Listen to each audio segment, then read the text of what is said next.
এগুলো হচ্ছে আমার দেশি মোরগ।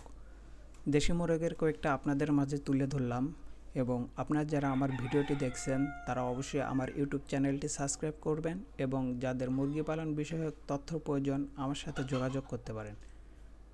সো সকলকে ধন্যবাদ।